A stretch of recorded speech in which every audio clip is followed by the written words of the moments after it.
технику нужно как следует помыть после морских поездок, после морских путешествий. Отмыл бортовой, отмыл Годзиллу. На Годзилле что заметил? Ну, когда еще туда поехали с Иваном Александровичем, когда мы поехали, заметил слишком громкий выхлоп. На Годзилле сразу понял, что с глушителем что-то не так.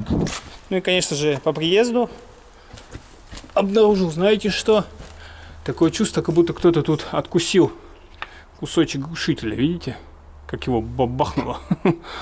То есть надо сейчас здесь вот эту часть снимать и, соответственно, ее новую где-то искать.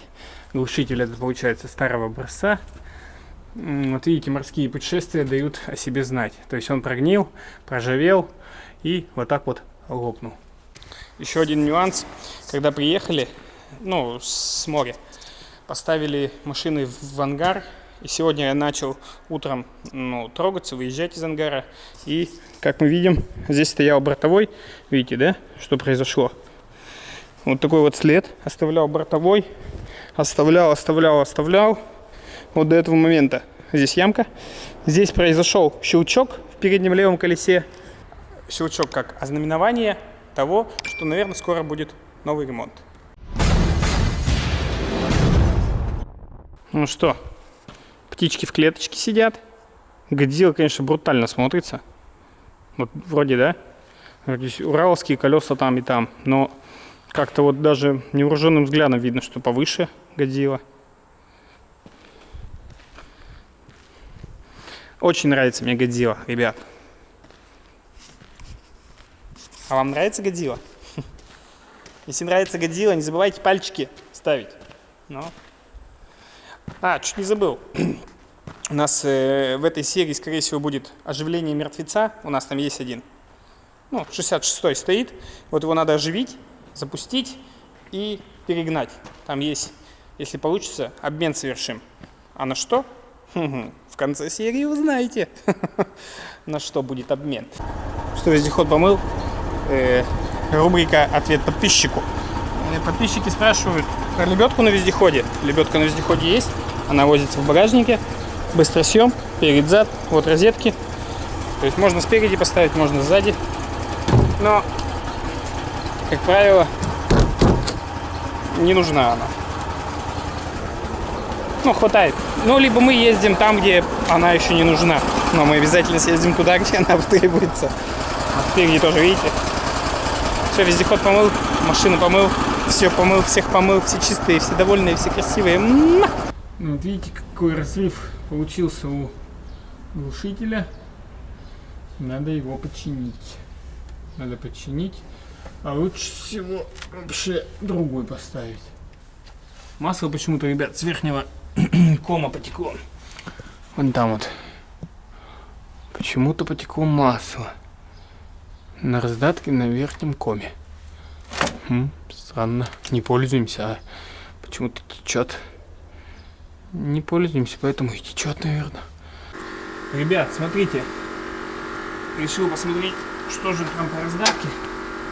И эмульсия. Как сгущенное молочко. Видимо, опять как-то водичка попала. Что, мы же ныряем. Смотрите, стружка-петрушка какая-то. Что-то какая-то ситуевина. Неприятно, я вам скажу. Знаете, кто там?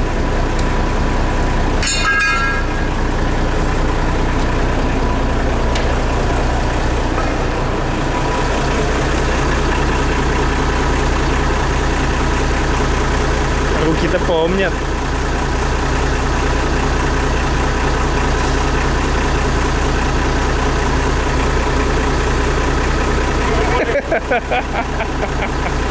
Приехал опять. Отдохнул, съездил на вахту, да, опять? Леонид, отдохнул на вахте? Я вообще там работал. Загорал. Смотри, загар какой. Ну чё? Приехал Леонид в очередной раз. Приехал с вахты, он 2 недели работает там, а 2 недели не работает, отдыхает. И, соответственно, иногда приезжает помочь, потому что у Леонида руки помнят. Вот. И, соответственно, что, Леонида попросил, говорю, Леонид, помоги, расскажи, колесо снизу спускает. И он за 3 секунды этот вопрос решил, потому что опыт. А опыт что? Не пропить. Вот. Поэтому Леонид красавчик. Сейчас пообедаю, и после обеда план такой, что надо съездить, после обеда надо глушитель ремонтировать. Потому что глушитель вообще весь развалился, сломался, и его надо чинить. Будем думать, как обойти эту систему. Возможно, сейчас сразу на разу и избавимся от этой гофры, которая, как вы знаете, если смотрите, которая лопается периодически. Может быть, от нее избавимся и напрямую там сразу как-нибудь что-нибудь замастерим такое мощное. Вот. Ребят, кстати, хотел сказать, не забывайте подписываться на наш телеграм-канал, на наш инстаграм. Ну и, конечно же, есть у нас ВКонтакте тоже сообщество. Ссылочки внизу под видео, в описании. Не стесняйтесь, заходите. Ребят, помните, я говорил вам про оживление мертвеца? Там аж мох растет. Ну так вот, надо оживить этот автомобиль, это транспортное средство, для того, чтобы совершить обмен, как я вам говорил, да? А на что? На что обмен? Я вам покажу попозже. Потому что загадывать не будем. Что мы видим? Мы видим тут, в принципе, все на своих местах, да? В общем, аккумулятор, бензин, ключ на старт и... Ну и попробуем, как он едет. У меня болит правое плечо. Знаете, с какого момента? Когда была у нас шишига на уралских колесах, кто смотрит, давно знает. И мы там ездили на сравнение. Годзиллу сравнивали с этим, с 66-м. И, как вы знаете, да, переключение же вот тут, пидорачи. И вот я ехал, и там пидорачи тяжело включались, и вот получается вот так, назад туда. Ну, кто на шишигах ездил, тот знает.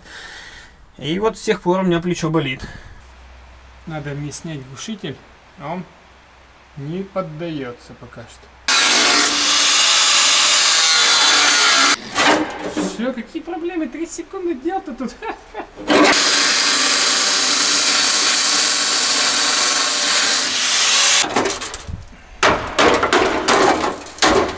Хочу передать привет моим друзьям, моим товарищам по охоте и рыбалке, по жизни, Алексею Гундорину и Дмитрию Порукину. Ребята, я вас жду в гости.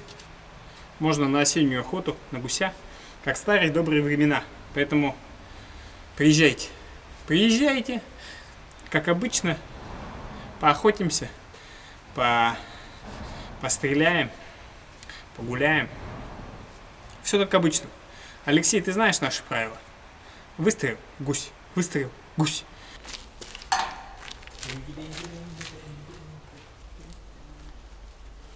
Бензин, аккумулятор и дополнительная зарядка, если вдруг не вывезет. Что хочу сказать. Бензин, да, в такой автомобиль, это, конечно, непозволительная роскошь. Ну что поделать.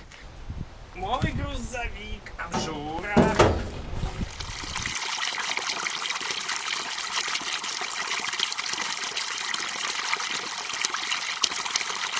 Вы сейчас поставили это видео на паузу и в комментарии написали, на какой автомобиль мы будем менять шишигу.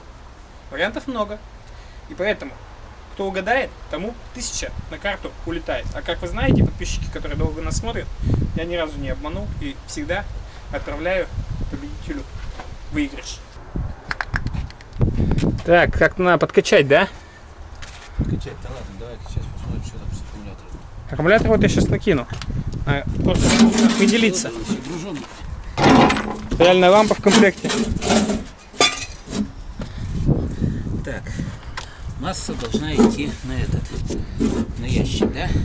Куда-то сюда. Куда-то уходит там туда, да? А масса с той стороны, наверное, нет? Сейчас посмотрим. Вот она. А, вот масса, так. Проводочек к массе должен. Так, вот этот вот к массе идет. Ага, вот этот, да? Ну все, это минус. Это минус, все понял. Двиг запасная зачем тут лежит? А? Двиг запасная. Вот эту всю. А это что такое? А, это переключение крана, да, было? Это, да, левый и правый бак. Ну он вообще... А, у него, смотри, подогрев, да, какой-то был? Или что Это это? не подогрев, это вентиляция карты. А, не туда посмотрел, думаю, фига, пластиночка такая. Она должна вот сюда вот уходить, а здесь она просто затыкнута. Ага. Этой. Как бы. О, Все обычно понятно. туда. Медь, Василий, смотри, медь. Я знаю, где здесь медь. Здесь у меня есть.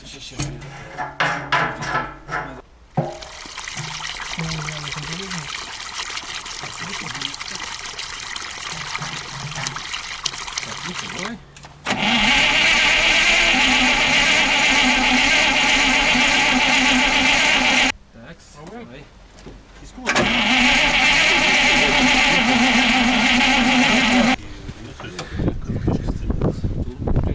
Что-то такое плоское, но вроде надвига. И есть и зазор у него. Наждачку.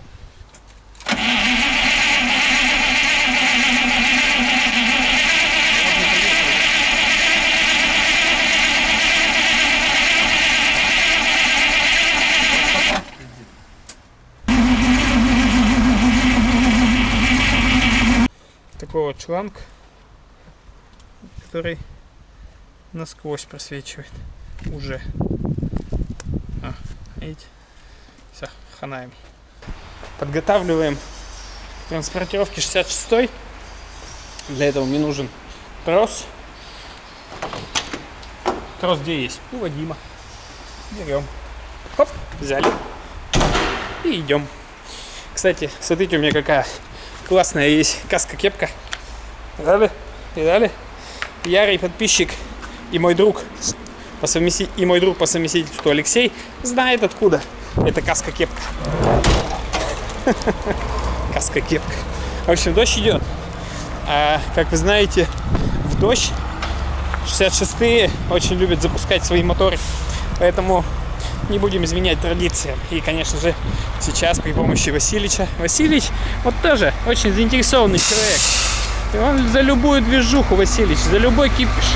Попробуем.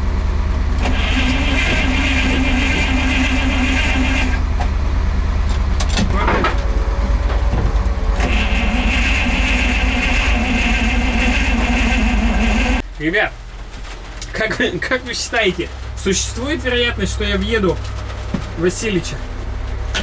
Я вам скажу, что да, существует. Слушайте, прикольные форточки такие на шишиге.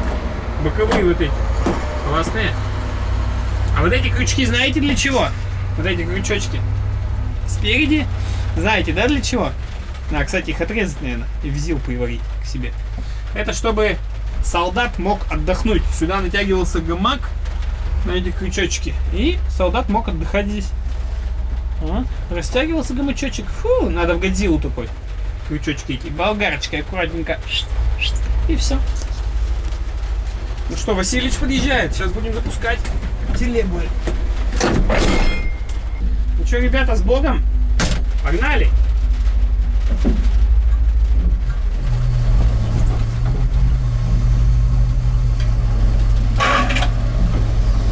О, тут все работает, ребята.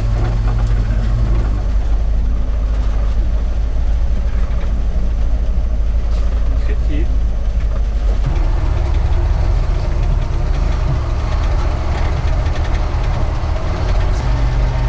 Что-то хлопочки были и все. Слушайте, руль крутится вообще одной рукой.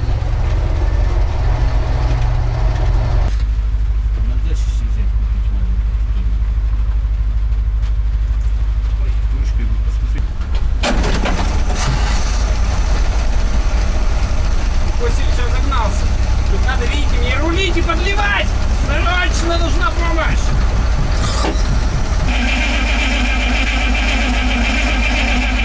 Ребят, ну что, не запускается мотор вообще никак.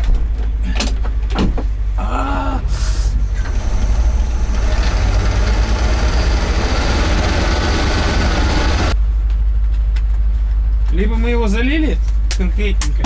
Совсем ноль. Но.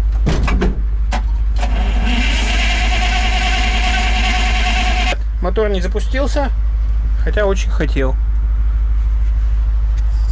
Специалисты по шишигам сейчас накидают в комментариях вариантов,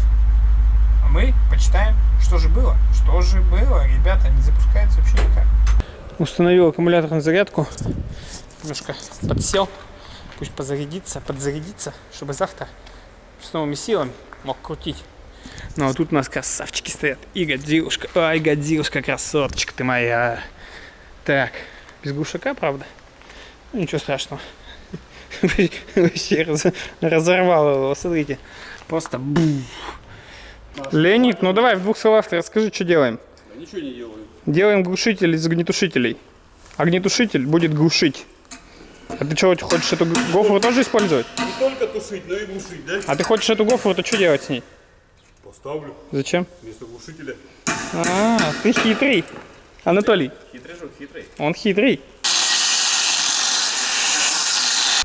Думаешь, нормально? Почему нет? А? Хомутом притянем, да? Каким хомутом? Ну вот так, ну, без сварки будем делать? Или на сварку?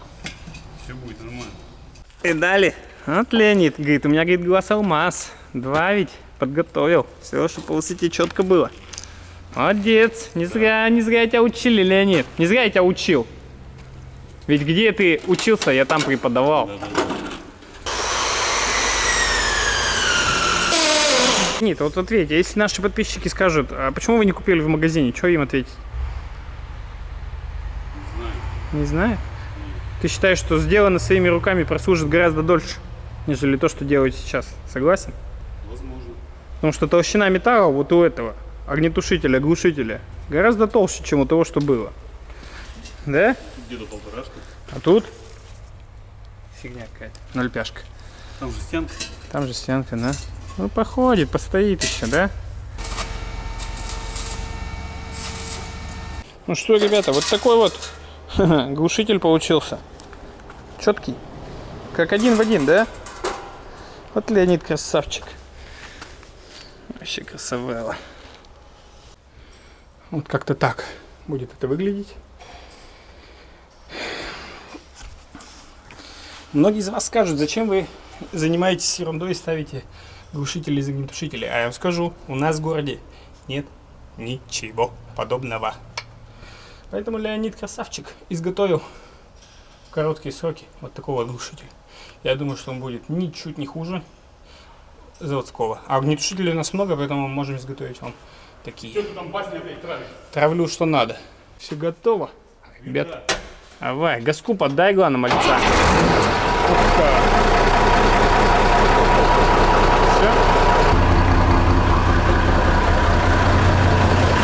Работать даже тише стал, да? Да? Тише стал работать. Думаю, Знаю. Новый день у нас, и он обещает быть жарким. Что нужно сделать? Мне нужно сейчас перегнать Годзиллу на паром, потому что нужно перевести паром на ту сторону, дабы он там поработал чуть-чуть. И нужно на бортовом зеле съездить за железом. Крышу купили на избушку, надо перевести. Соответственно, сейчас буду вот эти все действия выполнять вместе с вами. И этими четкими очками. И еще, кстати, чуть не забыл, нам приехал цилиндр с ремонта. Как вы помните, несколько серий назад, несколько выпусков назад мы снимали, отвозили на ремонт этот цилиндр. Вот он приехал, и теперь его нужно отвезти, установить обратно на экскаватор, чтобы экскаватор поехал работать, бабусики зарабатывать. Вот такие дела. Еще вопросик. Как вы знаете, вернулся Леонид, наш друг, и наш друг попросил наш вездеход съездить в очередную рыбалку. Та рыбалка у него не задалась. Поедет в проверенное место. Вот. Тогда у них была разведка, а сейчас они поедут в проверенное место. Леонид попросил вездеход. Вездеход нужно ему своим ходом проехать 60 километров по зимнику, вот который там, кто знает, зимник до Малышуйки им надо ехать.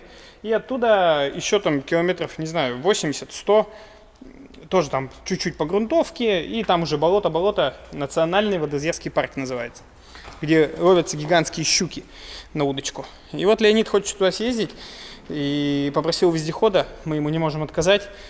И, соответственно, при одном условии, что Леонид это все будет снимать. Так что, если все получится, скоро вы увидите, как Леонид съездил на рыбалку за огромными щуками.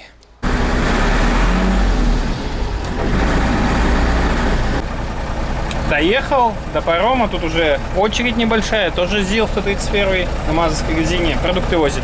Так вот перевозят туристов и просто простых граждан на пароме. Нифига тут, смотрите, ребята, борщевик какой вырос. Во борща можно наварить, да? Ваши документики. Документики мои, усы, лапы и хвост, сами же знаете. Тем более мы в пельняшках. Все, я понял. Можно к вам? Сказал ВДВ и ВМФ. Можно к вам? Садись, подвезу. Спасибо, братик. Ну, езжу тут нормально, в принципе. Езжу, да, по городу. И пишут в комментариях, что там за этот загончик с номером 050. Так вот, обращайтесь. Какие проблемы? А ты что тут стоишь?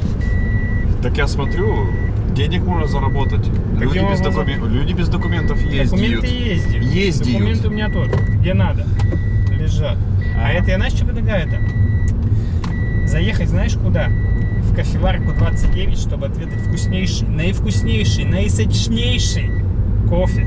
Кофе, понимаешь? Все, я согласен. Поехали, я тебя подвезу. Вот здесь, на этом светофоре, Да. в центре города, Онеги прекрасного, Это очень находится вот очень. городской парк. А в этом городском В парке городском саду. наивкуснейший, наисытнейший кофе. Наисочнейший. Сочнейший некуда. Просто оп-оп. Вот просто так подъезжаешь, вот так фарами моргаешь, это как МакАвто. Все, смотри, смотри. Кофе готово сейчас будет. Все, заказ сделан. Городской парк. Да, Леонидыч. все. Ну Обнял и, в и общем, поднял. просто я. Что, ребят, 5 минут не прошло, я уже... Да что ж с этой крышей это такое, а? Короче, 5 минут не прошло, я уже на другой машине поехал за железом. Годзиллу отправил в плавание на пароме. Ну а сам поехал за железом, за крышей железом. Дизельное топливо у нас по 56 рублей. А у вас почем дизельное топливо? В общем, приехал на загрузку. Надо вот мне сейчас сюда 30 трехметровых листов закинуть в локопашку. Ребят, знаете что? Я вот считаю, что очень хорошо, когда в парке есть разного вида автомобили. Кунг, ЗИЛ для путешествий, бортовой для перевозки грузов и самосвал для перевозки сыпучих материалов. Все это у нас есть. В каком состоянии вы видите, но, по крайней мере, есть. Ребят, я еще, знаете, что обратил внимание? По звуку услышал, что как бы неудивительно. Ожидал я этого, что упадет. Вот, раньше чинили изолентой, а сейчас армированным скотчем. Хоп, 3 секунды и готово. Можно ставить обратно.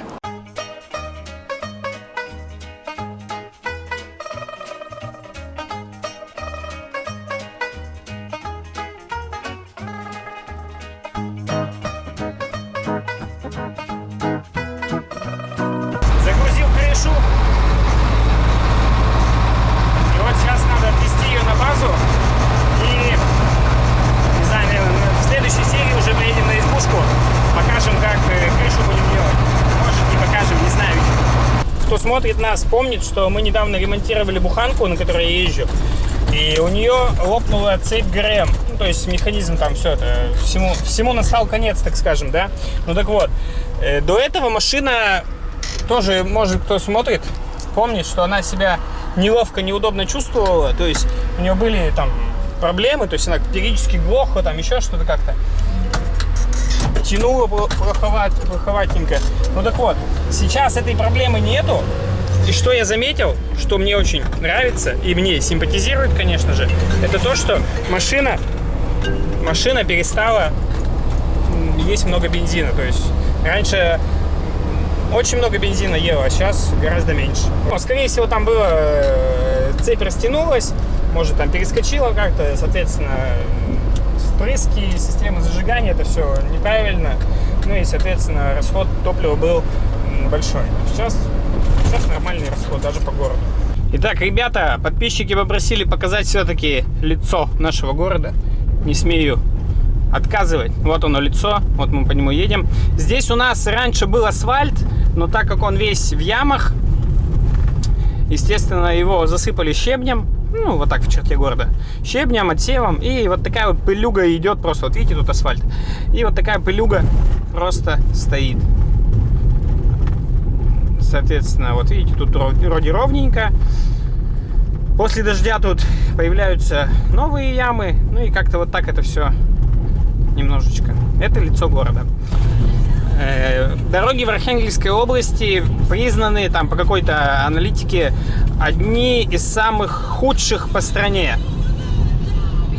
Вот. Поэтому мы вот ездим по такой дороге. Вот сейчас покажу жесткий участок. Жесткий участок, где вот люди, вот смотрите, видите, ямы просто жесть. Жесть смотреть до конца. Вот как-то надо их тут вот так вот, аккуратненько объехать. Кто не знает, то не знает. Просто на полном ходу, вот видите, люди едут на полном ходу в эти ямы войти. Вот видите, человек не местный. Оп, успел, среагировал. Ха-ха. Еще один момент хотел бы, знаете что, у нас же дорогу строят, ну, на Архангельск, не Архангельск, дорогу строят, закатывают ее в асфальт, а щебень, отсев для этой дороги возят, ну, тут от нас. То есть, получается, где-то километров 150 им нужно провести на самосвалах этот отсев, щебень, там, еще что-то. И, соответственно, они едут, вот эти грузовики, а как мы понимаем, все мы понимаем, да, чтобы на грузовике заработать, ты должен ехать, ну, там, вести... Ну, не столько, сколько тебе машина позволяет, а, ну, с перегрузом, так скажем, да, чтобы заработать. Естественно, не все, а может и никто, а может кто-то, не знаем, но едут с перегрузом. Поэтому вот дорогу, да, которую мы используем для того, чтобы съездить на море здесь, они ее просто месят, продавливают ее вот этими многотонными грузовиками. Вот о чем я говорил. Знаки повесили 20 километров. Вот идет грузовик, мощный, да. Сколько в нем нагружено. И вот видите, дорога просто на асфальт вмят. То есть колейность ужасная. Особенно вот тут на поворотах. Вот тут участок тоже. Вообще нереально просто. Ну, вот этой дороги тоже там, ну, к 40 годам. И, о, вот смотрите, просто бух, и все, и продавлено. Ребят, ну вот все вот эти дорожные минусы закрывает один огромный плюс, что в течение 15-20 минут ты можешь оказаться вот здесь. Прекрасное наше Белое море, понимаете?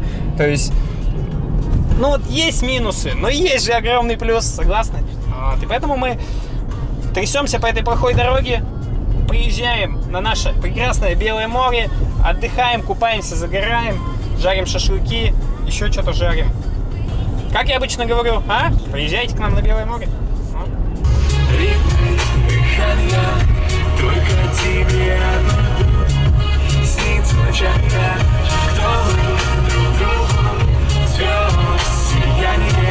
Вот, ребята, видок такой. Поехал к другу на дачу, к Илюхе. И вот такой видончик у него с террасы. Вышел, картошечки накопал, с клубничкой перемешал, все, чик-чик, пошел покушал. Какой? Не. Какой сигнал? Запускай давай мотор. Короче, приехали забирать нашу годзиллушку. За рычагами Леонид. Тут какой-то дом заброшенный.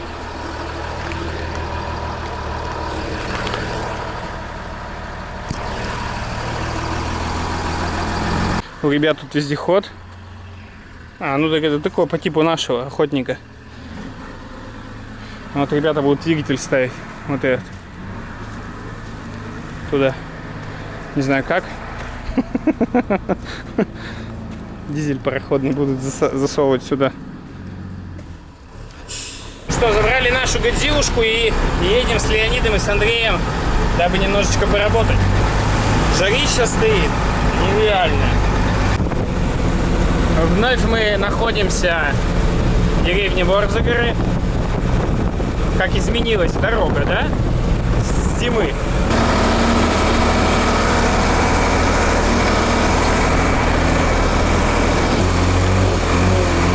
Едем на разведку. Посмотреть, что за тем поворотом. Ребят, ну что, приехали мы до нашего вагончика рыбацкого. Вот нам надо его немножко передвинуть.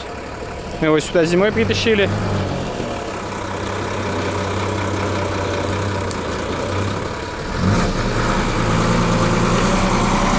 Передок-то включи!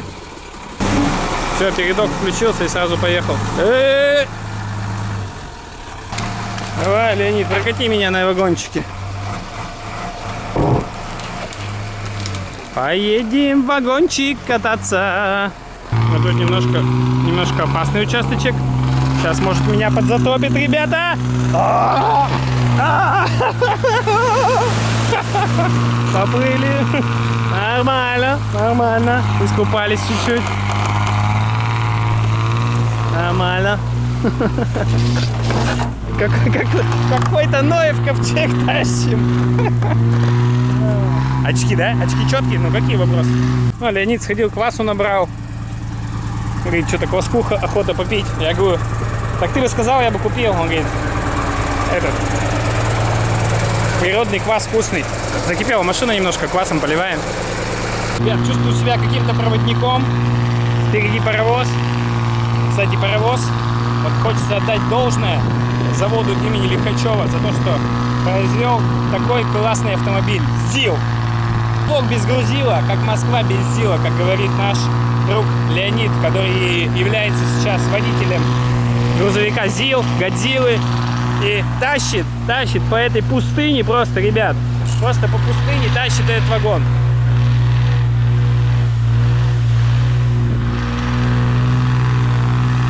Жарища, вот реально, 30-очка лупит.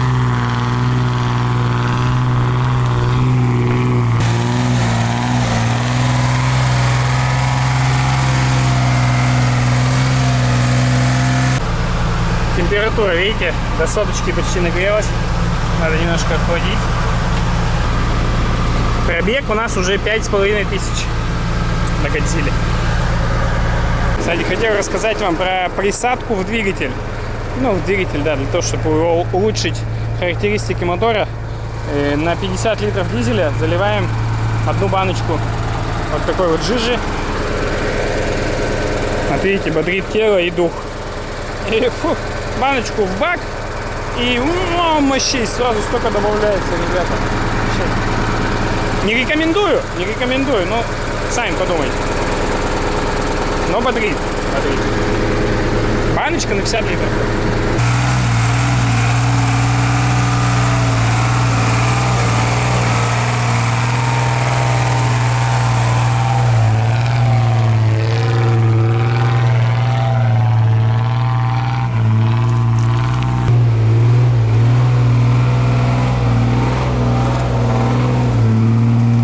Ну что, все, вагончик доставлен. Доставку я оцениваю 5 из 5. Леонид молодец. Все, красавелла. О, смотри, сидит. Мочи его. Какой важный, да, полетел? Приехали с Леонидом на место, которое называется место силы.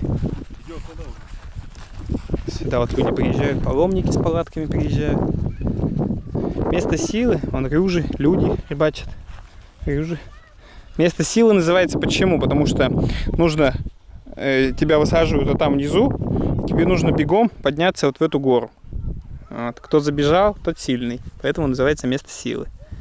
Ну что, ребята, мы съездили на избушку, выполнили поставленные задачи. Выполнили задачи, которые были поставлены на неделю. Все сделали, все отремонтировали, все, что нужно, сделали. Поэтому все хорошо. Удачи вам всем, всего самого доброго, замечательного. Берегите себя и обязательно ставьте палец вверх. Любим, уважаем, к сердцу прижимаем, как всегда.